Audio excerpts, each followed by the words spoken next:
bien salut tout le monde, j'espère que vous allez bien. J'y tiens à réagir à une vidéo que je ne suis pas le seul à en parler sur la loi Chapa qui a réintroduit sur les mineurs consentement en cas de rapport sexuel pour un acte de viol qui change d'un crime en simple délit. C'est pour légitimer les pédophiles pour qu'ils puissent faire leurs actes malsains et pour la loi Chapa ne changera rien à ce point.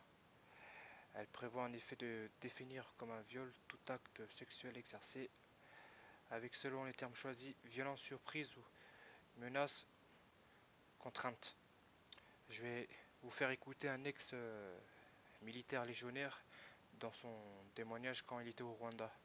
Tirnopé au Rwanda, on est parti pour démonter ces réseaux de pédophiles.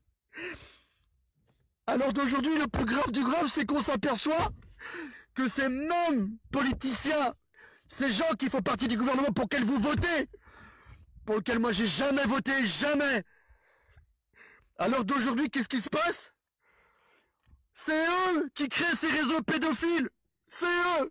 Ces mêmes hommes politiques qui nous ont envoyés au Rwanda démonter ces réseaux pédophiles, c'est eux qu'on voit aujourd'hui en train de créer, de lobotomiser dans la tête des gens, de faire en sorte que ça soit devenu une addiction, en passant par quoi? En passant par quoi? La banalisation. De banaliser dans la tête des gens et dans le cœur des gens la pédophilie. Qu'est-ce que vous avez à faire de la politique avec ces bâtards-là? Qu'est-ce que vous avez à faire de la politique avec ces chiens qui veulent rien en termes de bien pour l'humanité? Vous voyez pas qu'ils vont vous rendre malade et rendre malade vos enfants qui, dans l'avenir, leurs enfants à eux, seront devenus des acceptants de la pédophilie satanique. Quand on est parti au Rwanda et qu'on ouvrait les cabanes en sous-sol, ces pauvres gamins-là, dans des états lamentables, ils tournaient leurs fesses. Ils tournaient leurs fesses pour qu'on les pédophilise. Ils pensaient que nous, on était de ces gens-là. Ces pauvres gamins-là, si vous avez vu l'état de leur anus, lamentable. Lamentable. Des mouches étaient rentrées dans leur anus pour s'y réfugier et pondre. C'était grave. Il y avait des gamins qui étaient morts, qui avaient été tués. Ils avaient été obligés de les tuer parce qu'ils étaient malades et s'ils voulaient pas mourir, ils étaient obligés de les tuer, ces pauvres gamins-là. Et certains de ces gamins, certains de ces pauvres gosses, ils faisaient ça pour pas mourir. Pourquoi? Parce qu'ils préféraient être violés. Ils préféraient être violés. D'être dans l'apprentissage du jouet sexuel. Pour ces bâtards de gouvernement occidental et tous ceux qui sont autour d'eux, de venir jusqu'au Rwanda et de vivre leur bestialité, leur faim sexuelle à travers des gamins comme ça, bande de sales chiens. Sales bâtards que vous êtes tous. Oh là, je vous déteste. Je vous hais. Je vous hais tous. Bande de pourris que vous êtes. Par Allah, vous allez payer. Sans compter tous les pauvres gosses qui avaient bouffé la chair de ces gamins. Ils mouraient de faim et de soif, ils buvaient leur sang. Par Allah. Ils m'en étaient témoins. Qu'est-ce que vous avez à pas sortir dans les rues? Qu'est-ce que vous avez? Vous êtes devenus fous. Sachez bien que la gestion de ces réseaux pédophiles, que je vais pas dénoncer tout de suite, mais ça va venir. J'attends des choses. C'était des femmes, 2 femmes, dont une, proche d'un ministre français. Si vous saviez les choses que je sais, interdit de divulguer et de dire, sous peine d'être enfermé à l'hôpital psychiatrique, détruit à coups de médoc, et tué même, tué. Des gars de mon contingent en ont fait les frais, je vous le dis, des gars de mon contingent en ont fait les frais. Qu'est-ce que vous avez à pas sortir dans les rues? Qu'est-ce que vous avez à vouloir faire de la politique avec ces gens-là, ou vouloir garder ce gouvernement pourri? Faut le démonter, ce gouvernement. Et c'est pas en disant il faut destituer Macron, et puis ceci. Mais ils sont des centaines derrière. Ils sont des centaines derrière à prendre le relais, vous voyez pas ou quoi? Ils sont des centaines et vous devez pas voter pour des gens comme ça, et ni pour un système comme ça. Ce système, faut le démonter. Et il n'y a pas mieux. Il n'y a pas mieux que de désobéir à ce système, en arrêtant de produire pour ce système, de travailler pour ce système, parce que vos enfants leur appartiennent. Regardez ce qu'ils sont en train de faire. Regardez tous ces pauvres gosses que j'ai vus partir à l'abattoir. Oui, partir à l'abattoir, je vous pèse mes mots. De servir de cobaye au même titre que les animaux servent de cobaye. Pour le transhumanisme. Pourquoi il y a les guerres en Palestine? C'est pas que pour détruire des Palestiniens. C'est pour tout ce qu'il y a à en retirer de ces gamins et de ces gens. Les organes, les essais qui sont faits d'ingénierie sur eux et de transhumanisme. Qu'est-ce que vous foutez? Bande de malades que vous êtes. Vous préférez plus votre monde dans lequel vous vivez parce qu'ils vous ont endormi le cœur, empoisonné votre cœur. Vous êtes drogués de cette dunia. C'est ça que vous voulez, vous pensez plus aux autres. Vous en avez rien à foutre. C'est pour ça, moi, que je suis parti dans les pays que je suis parti, pour avoir une France pareille. J'ai honte. Vous me dégoûtez tous. Vous me dégoûtez tous.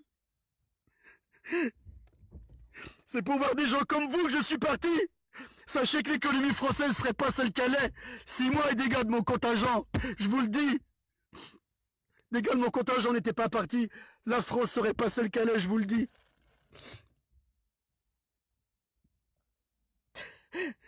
Vous auriez rien pour pouvoir être aussi à l'aise dans lequel vous vous sentez à l'aise aujourd'hui. La honte sur vous, la honte. Vous laissez tous les gens crever, vous êtes incapables de vous révolter.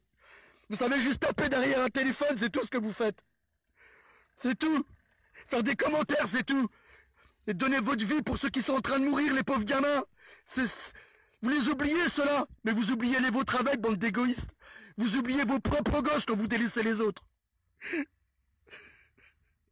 J'en peux plus. Ça fait des années que je vis avec tout ça. C'est ces cages, je les garde en moi à vie. À vie.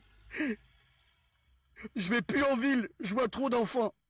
Je connais leur avenir, j'en ai trop vu. Je vais plus en ville à cause de ça. Ça me ramène à chaque fois tout ce que j'ai vu, j'en peux plus. En plus, elle se dit porte-parole des féministes alors que Gérard Darmanin, il était condamné pour viol. En plus de ça, on l'entend pas parler, par exemple. Ça, c'est un petit souci grave.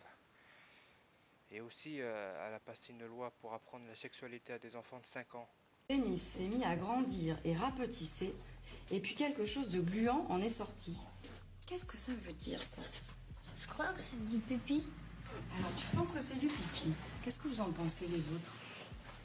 Je pense que c'est du sperme.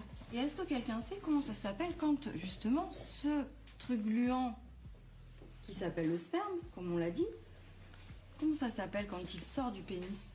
Ça s'appelle l'éjaculation. Dans des écoles primaires, c'est pas normal ça, c'est un peu débile. Ils comprennent rien à la vie, les gamins. Et elle-même, elle parle du harcèlement de rue. Elle s'est fait recadrer par un syndicat de police. La verbalisation du harcèlement de rue, elle vise à permettre de mettre des amendes en flagrant délit pour des faits antérieurs, c'est-à-dire avant qu'il y ait ce harcèlement et avant qu'il y ait ces violences. À partir du moment où une jeune femme est suivie, menacée, intimidée dans l'espace public, elle est invectivée, mais que ça ne rentre pas dans la loi, eh bien il pourrait y avoir des amendes en flagrant délit, comme il y a des amendes parfois pour excès de vitesse ou parce qu'on a grillé des stops ou pour des mégots ou pour d'autres sujets. Donc dans un état de droit où les choses doivent être carrées, quand quelqu'un fait un excès de vitesse, matériellement, la voiture a roulé plus vite, par exemple, au lieu de faire 80, elle a fait 85. C'est matérialisé, c'est un fait. Un regard insistant, ça va être assez compliqué. D'autant que quand elle a parlé à RTL, elle déclare que les policiers seront formés. La police de sécurité du quotidien, il y aura 10 000 policiers formés au harcèlement de rue. Enfin, je veux dire, ça c'est que dans ces fantasmes les plus beaux, parce que déjà les 10 000 policiers, c'est sur tout le quinquennat, hein, c'est policiers et gendarmes en plus. Si jamais ils arrivent à tous les recruter, puisque quand même l'année dernière, il n'y a pas eu le concours de rempli, et ils vont pas être formés spécifiquement à son harcèlement de rue en fait. On a déjà beaucoup de choses à gérer, et les quartiers de reconquête républicaine, on trouve ça dommage que c'est vraiment trop ciblé, ça ne peut pas être partout, mais c'est des quartiers les plus difficiles, et le harcèlement de rue sera le cadet des soucis de nos collègues qui vont être affectés dans ces zones. Et bah, regard appuyé, qu'est-ce que c'est? On arrive, c'est quelque chose qui n'est c'est pas de la loi, c'est du subjectif. Donc ça, c'est vraiment quelque chose qui n'a rien à faire dans un texte de loi. Donc je vois pas qu'un de mes collègues mette une contravention. Pour ça, en fait, on va continuer d'utiliser les anciens textes qui sont sur des choses carrées, des insultes, tout ce qu'on a pu voir sur la vidéo, qui sont déjà prévus par la loi. Là, les contraventions, d'autant plus que des contraventions, hein, il faut encore que la personne soit solvable. Qu'est-ce qu'on fait des personnes non solvables? Enfin, je veux dire, ça pose beaucoup de questions, ça soulève beaucoup de problèmes de procédure, de questions de solvabilité, quelles sont les sanctions pour ces personnes-là, de formation. Donc en fait, ça va être une véritable usine à gaz pour un résultat quasiment nul. Sans compter le mariage gay. Et ben, la conclusion de cette vidéo, bah, la secrétaire Chapia, elle sert à rien à part parler dans le vent, juste pour créer des tensions en France. Bah, c'est une cheval de Troie. Et surtout, elle va appliquer ça dès à la rentrée, vers le 4 septembre. Et bah, dis donc, bah, j'espère que vous avez apprécié cette vidéo à chaud. N'hésitez pas à ce que vous en pensez de cette vidéo, alors que je ne suis pas le seul à en témoigner. Il y a beaucoup de personnes qui en parlent, notamment les alerteurs. Bon bah, prenez soin bien de vous. On se retrouve pour une prochaine vidéo. Allez, salut.